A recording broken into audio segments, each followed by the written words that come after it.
Okay, good morning.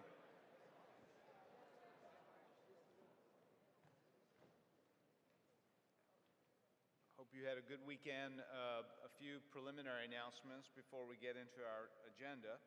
First, I thought you could help me welcome back Dr. Sly, who was stranded in England for a little longer. He's up there on my right.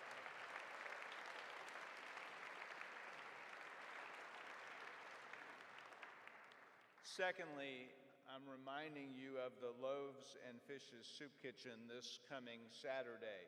If you're interested in participating, contact Connor Carr, Matthew Hyde, or Travis Swafford.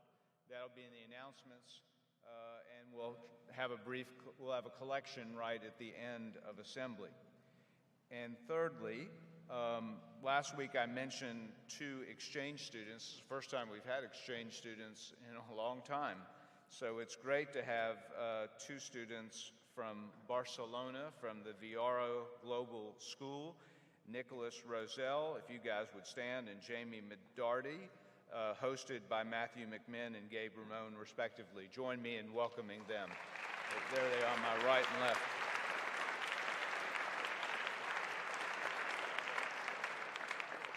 And this was a particularly great weekend in a number of respects.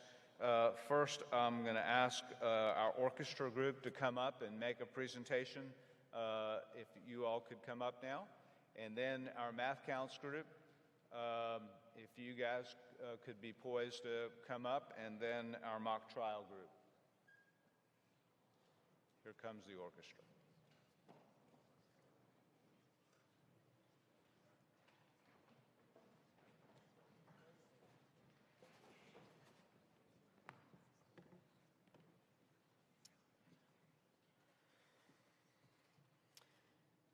Last Wednesday, the Chamber Orchestra competed in the Concert Performance Assessment hosted by the Middle Tennessee Social Band and Orchestra Association. Students from all over Middle Tennessee participated in this event. The purpose of the event is to rate the ensemble in 2 categories, the performance ability and the sight reading ability. We are proud to report that the Chamber Orchestra earned superior ratings in both categories. Would the members of the Chamber Orchestra please stand and be recognized?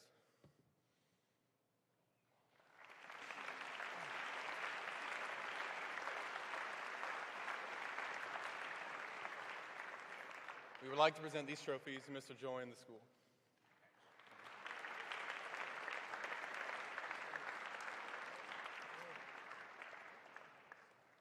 Thanks. So on my right, math counts. This is notable because some of you recall that Ms. Chen, Coach Chen, is the winningest coach at the school, and so this year Mr. Davidson's taken it over, and he's followed in her footsteps. Good morning. The NBA Math Counts team dominated in the state competition, clinching 1st and 4th place individually, 1st in the countdown round, and 1st in the team round, with Eric Chen and Justin Guo both qualifying for the national competition that will take place in Washington, D.C. We would like to thank Mr. Davidson for his patience in teaching us this year, as well as Ms. Chen for many years teaching math counts in the past. We wish Mrs. Chen a great retirement and hope that we can continue to compete this well in the years to come. We would now like to present these 4 trophies to Mr. Joya and the school.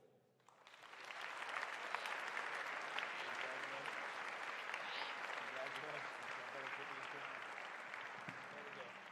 Congratulations.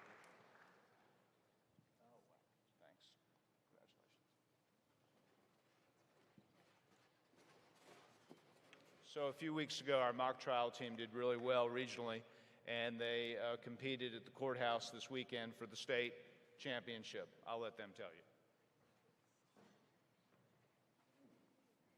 This past weekend, NBA sent 2 teams to the state competition and came home with the 1st and 3rd places, bringing home the 5th state championship. NBA's B team got 3rd place in the competition after defeating opponents of GPS A, GPS B, and NBA's A team defeated all opponents after defeating Agathos in the final round. They won the state championship. There you go. Awards were given for Outstanding Witness to Maithreya Goda and Eli Stark.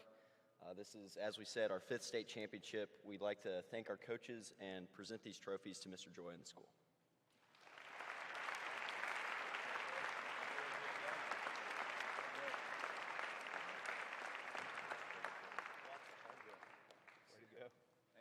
Congratulations, Jen. So we have several of our coaches here. Mr. Stewart, would you all please stand? Tracy and Wade as well. They've done a great job. This is Mr. Cowan's 5th state championship with NBA, and he's won 3 others as well. Let's give them a round of applause.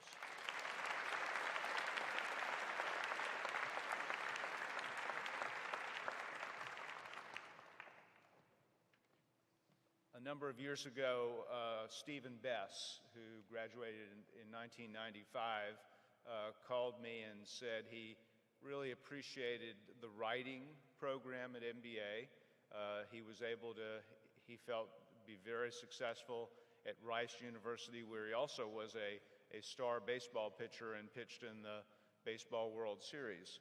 And he said he's used his writing in his job in many different ways, and he wanted to recognize the work that the faculty did in helping him be a better writer. And so he said, can we come up with an idea like the one we're about to do in Assembly of a college essay writing contest?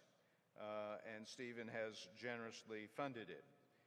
So we have 3 seniors who will read their college essays, and we have a panel of, on my right,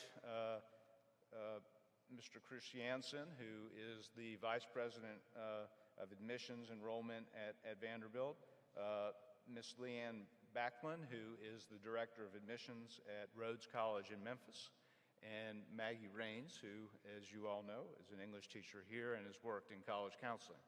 So we will have them judge the 3 essays, and we will now ask these 3 students to come up respectively. First, Wesley Carlton, then Asher Maxwell, then Jacob Wiener.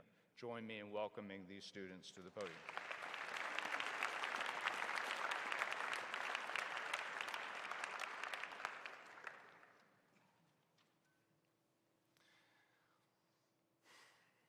Late on the night, on the set on the Hylock Holdup, my first film, I went around collapsing tripods, unplugging lights, loading up the truck, and looking for errant costumes. I held the precious cards that harbored hours of our footage. Locking up the farm gate, I reflected on the beautiful chaos that unfolded that evening. The 2 antagonists, Larson and Sam, had bolted down the stairs with a tracking shot that begot a spontaneous emergence of teamwork. Larson shoved Sam into the back of the Volkswagen, where its driver, Avery, was waiting. He turned over the ignition, and I peered around the camera, planning to cut when he slammed the door, and some instinct kept me rolling.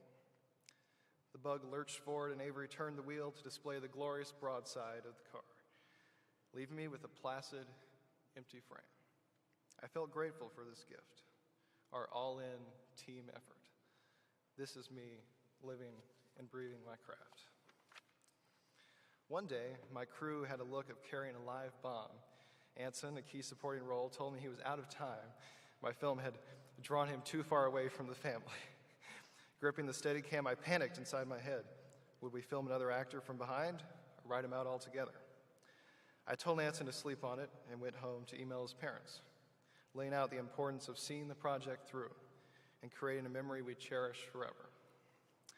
Awaiting their response, I felt this experience plant the seed of the leader I want to be, reaching for a seemingly impossible goal and making my team believe it could be done.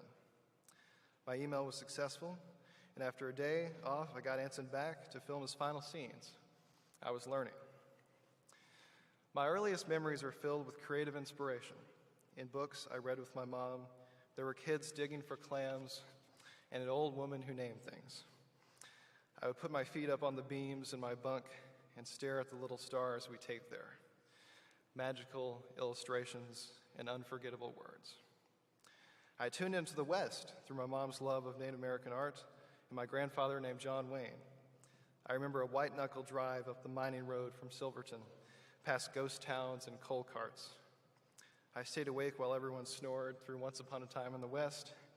Afterwards, I reimagined the 10-second shot of Jill staring in the mirror.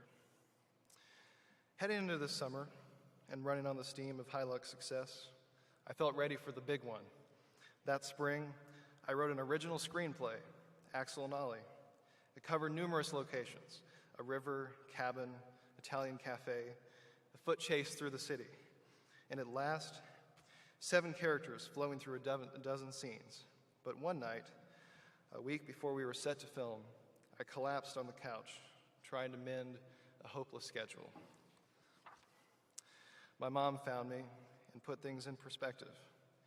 She knew I needed to do something smaller and do it well. The same mom who always nurtured my inspiration believed it was no time to lose my head. In that moment, I stood up and became the leader the project needed. A Stephen Crane story from English class broke through the fog. I remembered its simplicity: the crackling hearth, the snapping cards, and the Swede lost in the West.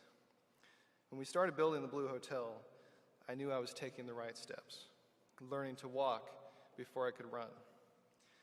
As I look to my future, I realized that with the right approach, I can build a body of work that inspires people, as I have been inspired. My job has always been to hand off that torch of inspiration. So many others have touched it, and I feel their fingerprints. Will they feel mine? Thank you.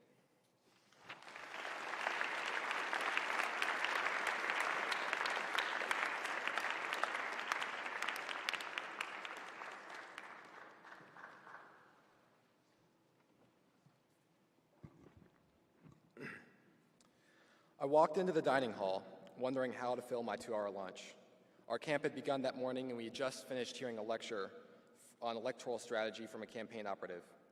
Despite being excited from the lecture, I was nervous going into lunch because I did not know anyone else at the Campaigns and Elections Summer Academy. I decided I would eat slowly, so I'd have something to do for 2 hours. As I sat down, I overheard someone criticize an observation made in the lecture about the presidential candidates. Disagreeing with the criticism, I felt obligated to respond, so I pointed out some reasons I thought they were wrong. A third person chimed in to disagree with me, followed by a fourth to defend my position. Soon, our entire lunch table was vehemently discussing the upcoming presidential election. Our conversation veered into the esoteric. We discussed the outcomes of every congressional, senatorial, and gubernatorial race in the 2018 primary and general elections, and the messages or strategies that were used in each race. We argued over which types of candidates performed better in elections and which candidates would perform well in the upcoming elections. We fluently recited vote margins, district numbers, and candidate names. To an eavesdropper, our conversation would have sounded like a foreign language. After what I felt like was only a few minutes, the lunch period ended. Looking down at my tray, I realized I had hardly touched my food. I found our conversation so interesting and so nourishing that I had forgotten to eat. For the first time, I was surrounded by people who, like me, had a deep passion for elections. It was a liberating experience. I was finally able to talk to companions about elections for hours without boring them. They asked me questions and challenged me with thoughtful counterpoints, and I did the same with them. The week-long camp that I was initially anxious about became one of the most engaging experiences of my life. To this day, I remain in touch with one of my friends from that camp. We call each other twice a month to discuss the latest candidate announcements, television ads, and election pollings. We always begin our conversations by agreeing to keep the call short, yet they always persist late into the night. The uniqueness of every person's opinions and the malleabilities of those opinions fascinate me. This curiosity is why I love to discuss politics with people. I never just want to argue with them. Rather, I want to hear about their beliefs and learn how their opinions have changed over time. Though I might forget important details, like full names or birthdays, I have an almost perfect catalog of the political beliefs of my family, friends, and acquaintances. My work on several campaigns has led me to interact with hundreds of voters, either on their doorsteps, at campaign events, or over the phone. Talking with these voters has only hardened my love of campaign work. Sometimes I will catch myself asking questions about their views, not in order to persuade them, but out of genuine curiosity. I can still remember the faces and stories behind almost all of the conversations I've had. Most doors I knock on go unanswered, or are met with apathetic or even hostile responses.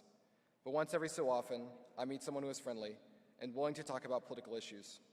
Our conversations feed my interest in elections and passion for campaign work.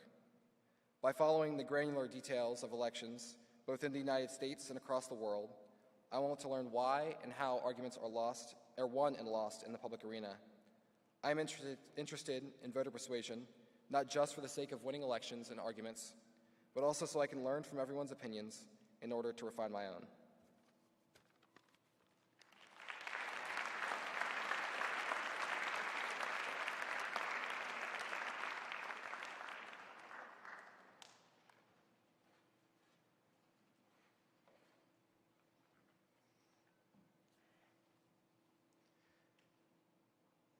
As I walked into French class, I did not notice that the chalkboard, usually filled with doodles or instructions, was devoid of writing.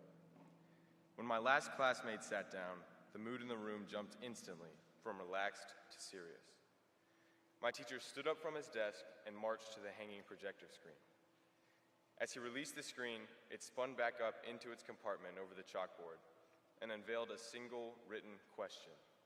C'est quoi le bonheur? Such an unexpected and wildly existential question left me dumbfounded. I knit my eyebrows together and squinted my eyes and thought, what is happiness? I figured that happiness must manifest itself as a tangible thing, like the people with whom you surround yourself, or the activities you enjoy. My mind conjured the feeling of excitement and untapped potential of a new set of oil pastels, or the smell of new shoe leather ready for a custom painted design. Feeling the excitement, I believed that these items must be the tactile happiness I sought. As I contemplated my happiness through physical pursuits, the idea of true happiness drifted further away. Was happiness just a feeling of pleasure from being social or satisfaction after a good meal? It had to be something beyond such simple, everyday occurrences. After all, I thought, there must be a difference between the feeling of contentment and true euphoria. Pleasure and satisfaction are certainly good emotions, but to substitute them with the term happiness is to downplay its true meaning. Searching for my own moments of happiness, I reflected upon times when I felt elated. I found that these moments of euphoria never related to satisfaction toward a physical item, but instead a feeling of freedom and detachment from worldly possessions. I pondered the happiness I experienced when I went cliff jumping in Michigan and was suspended in the air, leaving everything that weighed me down back at my launching point. I recalled when I hiked on Isle Royale in Lake Superior and absorbed the stunning view of the lake. During these moments, I didn't feel simple excitement when jumping from the waterfall, or sole contentment from the outlook onto the lake. I felt separated from myself, as if my mind was beyond my body. I realized that happiness is more than a flash of joy. It is a mindset in which the self is removed from the body and connected with a greater flow in the universe. Instead of a closer attachment to materialistic things, a disengagement from those tangible elements brings true happiness. At that moment, I was far from my French class. My mind merged from the cave of tangibility, unleashing my conception of emotion beyond our worldly realm. True happiness is not getting a new box of oil pastels, but creating with them. The flow of the colorful stick over the paper lets my unbound mind explore. The vibrant hue of each blue, red, and yellow throws me into a new reality of color. The gritty texture leaves behind a story in each mark. Expressing my ideas on the paper, I feel removed from reality, yet more connected to the greater universe, whether drawing a hyper-realistic pencil portrait or creating an abstract and wildly colorful pastel. Losing myself in my universe of color, shape, line, texture, and value, I find genuine happiness through art. During most of my life, I have believed that contentment equaled happiness. Only after contemplating these words, c'est quoi le bonheur, did I rise above my own ego and materialistic ideals. Pure happiness is always within me, as long as I can express my creativity. Walking out of French class, I wondered, what other questions I have yet to explore? Thank you.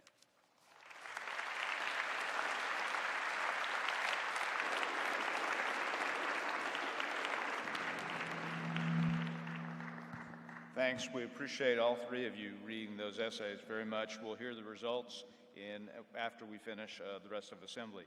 Now we have a few announcements, so if Jack, Kim, Coach Anglin, and Joseph Datillo would come up, and then we'll do the Ukrainian presentation after that.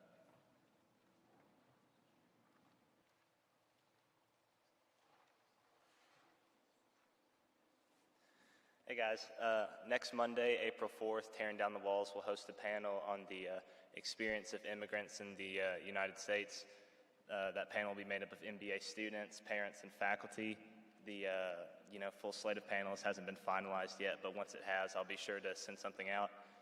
That panel will be in the Dead Poet Society room on Monday, April 4th, from 5:30 to 6:30.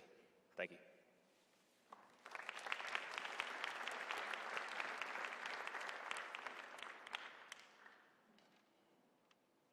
Morning, guys. One of the traditions that was interrupted over the last few years by COVID was our spring basketball fundraiser for Thistle Farms. This took the form of the senior faculty game for many years, but after conversations and in the spirit of March Madness, we've decided to change the format of this event to a big 3-on-3 tournament. At 8:30 a.m. on Saturday, April 9th, we'll commence the tournament in the field house. Teams can be 3 to 5 in size and can be comprised of any combination of MBA high school students, faculty, or their immediate family members. We'll raise money for the worthy cause of Thistle Farms by collecting a $50 team entry fee for each group. Later today, I'll send out an email with a Google form where those interested can register your teams. We'll need registrations to be complete by next Tuesday, a week from tomorrow. It should be a lot of fun, and hopefully we can raise some money for a great cause in the process. So get your teams together, and we'll look forward to it. Thanks.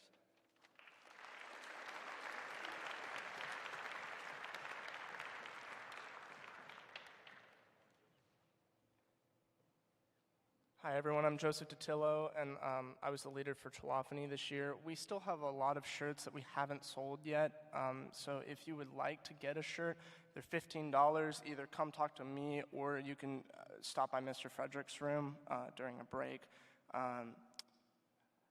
Good reasons to get them, they look fantastic, and also if you didn't go and want to pretend like you went, you should buy a shirt.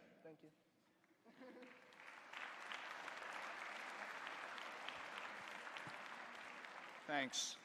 And obviously that goes to a great cause, helping the W.O. Smith School downtown. Let's see, the Ukrainian presentation, if you guys would come up. I assume we'll run the video first, is that right? Sorry? Okay, they'll tell the booth to run it midway through their presentation. Good morning. War in Ukraine continues to make the headlines, and refugees numbering in the millions are fleeing to neighboring countries. Most are entering Poland, but some have arrived in the U.S. and even in Nashville. Help is still needed, and we have a special announcement about a way you can assist one of MBA's own who is trying to bring some relief to the refugees. Former MBA LSMU team member and 2020 MBA graduate Ben Galanter has launched a GoFundMe page called We Stand With Ukraine to raise money for Global Empowerment Missions, a nonprofit business based in Florida. This organization is now on the ground in Poland and at the Ukrainian border. Ben has asked for MBA's help, and our team that is assisting Ben will also broaden his request for donations to area schools. Let's take a quick look at this video that highlights what Global Empowerment Missions is doing. As Russian forces widen their assaults, desperate Ukrainians are fleeing the violence by the millions. We have seen the images. ABC's Victor Okendo is on the ground in Poland with the worsening humanitarian crisis and those who are trying to help refugees. Victor, good morning. Good morning, Janae. This warehouse is now being run by the Miami-based Global Empowerment Mission. This organization has brought in everything from food to water to medical supplies, and it's all being distributed to refugees as they cross the border or to local aid groups. And you've also got these two trucks behind me. They'll actually be going inside Ukraine. This organization has been here on the ground since the beginning of the invasion, and as the crisis only worsens, they know they'll be here for the long haul. This morning, Eastern Europe overwhelmed with refugees fleeing Ukraine as Russia's relentless attacks ravage villages and cities. More than 2.5 million people have fled Ukraine since the conflict began, making the days-long journey to nearby countries like Romania, Moldova, and Poland. Yeah, so I came from Kharkiv with my parents because there was so many explosions and like there was bombing every time. So we had no choice to leave the Kharkiv and to travel. 1 million of those who have fled are children. Aid workers warning they are at risk of hypothermia and hunger as temperatures plummet this weekend. The mayor of Warsaw, Poland's largest city, pleading for international help. By next week, the 1.4 million people who have arrived in Poland will likely surpass the population of Warsaw itself. The refugees, mostly women and children, now homeless, hungry, and many don't speak the language here. I feel empty. Like, it's horrible what's happening now. Like all these families. U.S. organizations on the ground to help. The Global Empowerment Mission collecting and distributing supplies, including food, water, blankets, even these pre-charged battery packs for cell phones. What are you finding are the biggest needs for people who are fleeing Ukraine? Battery packs, for example, right? So you have people in bunkers right now everywhere, literally hiding and hiding. Their phones are dead. They have no power, nothing. They can't reach their families. You know, one person has a cell phone, like, I'm here, can you come get me? Imagine how dangerous that is. Inside the warehouse, we met Andriy Negric, a Ukrainian truck driver. Once his family safely crossed into Poland, he stayed in the region. Now he's coordinating and driving these supplies into Ukraine himself to help those who need it most. I have believing that we will stay, we will stand for our country and we will win, because we have support and we are not alone. GEM is also helping relocate people free of charge, providing airline vouchers for refugees who either return to their original home or to stay with friends and family.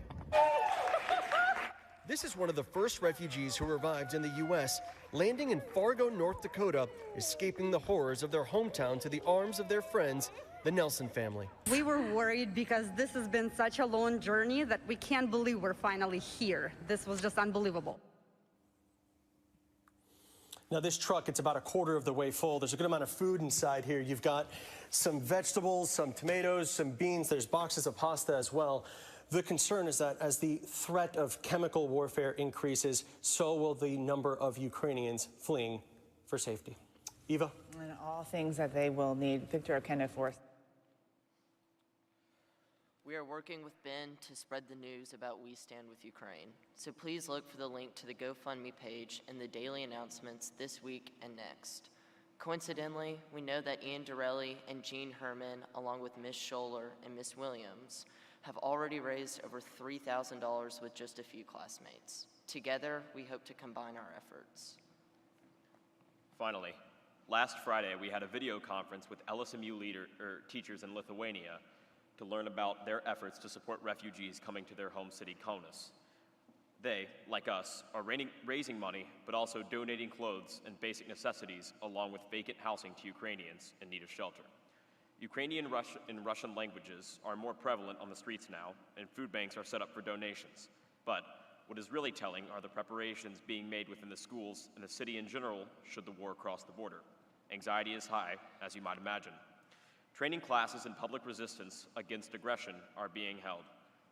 Those of us who have traveled to Lithuania will remember of the events in Vilnius on January 13th, 1991, when Soviet tanks rolled through the streets, and we will also remember seeing the display of barricades outside their parliament building with the bullet holes in the windows of the government offices.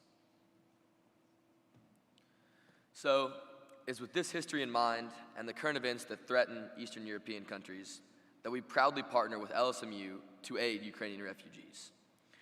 If you're interested in learning more about our partnership and more steps that we hope to take in order to aid these refugees, please meet with us this Friday morning at 7 a.m. in Mr. Russell's room in Massey, when we will have another online conference with our Lithuanian friends. We hope you will join our team, but more importantly, we hope you will donate to We Stand with Ukraine. Finally, there will be at this year's Endata an Endata stand with all proceeds going to Ukraine and Lithuania, where Lithuanian and Ukraine desserts will be held. If you would like to participate in this and help out, please email me, Reed Sullivan, and I would love to have your help. Thank you very much.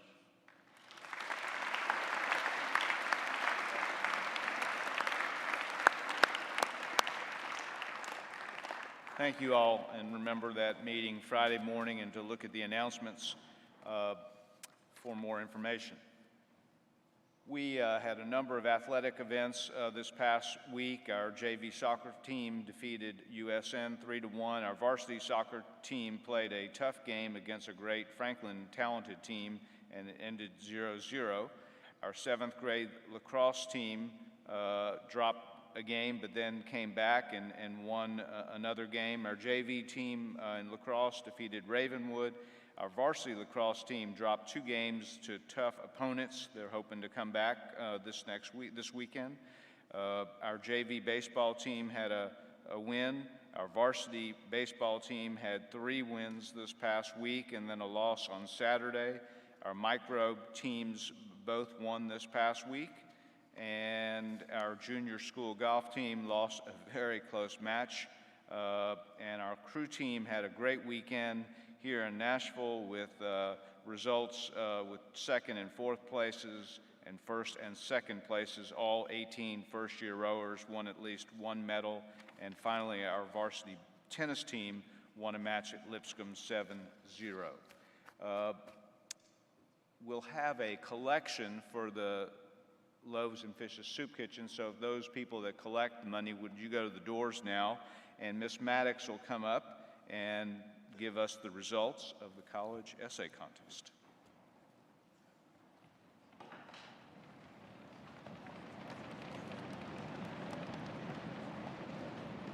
Hello. I'd like to start by thanking our participants, Wesley, Asher, and Jacob, for getting up and sharing their thoughts or their essays with you all. I think what you have seen, and for all of you who have been here over the years, the college essay is a really important part of the application process. You all right now are exploring your interests and you're figuring out what it is that you find interesting and appealing. Colleges and universities want to know about that. In a test-optional environment, essays and recommendations have become even more important. So it's really important that you all think about who you are and what is important. From the essays, colleges and universities don't want to have a litany of what you have already done. They want to learn the why. Why are you interested in something? What have you gained from that experience? And how has that experience changed your perspective? So the essays that you heard today shared a lot of that. They shared their experiences, but it wasn't just a, here's what I've done. It's a, here's what I've thought about. Here's what I've learned. Here is my perspective. So thank you for sharing that information today. I also want to echo Mr. Joya's thanks to our judges, my friends and colleagues, Doug, Leanne, and Ms. Rains, for being here. The reality of what we do in college admissions is really to make certain that we are, as a school, a high school, conveying information to our colleagues on the other side of the desk. And it's really nice to have a working relationship where they come and they can help us to help you learn a little bit more about the process. So without further ado, if you all want to do that, the winner of this year's contest is Asher Maxwell.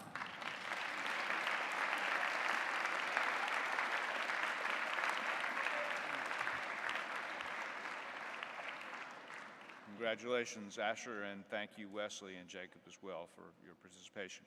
So if you would like to give to the soup kitchen as you leave, we would appreciate it. Thanks very much for your attention.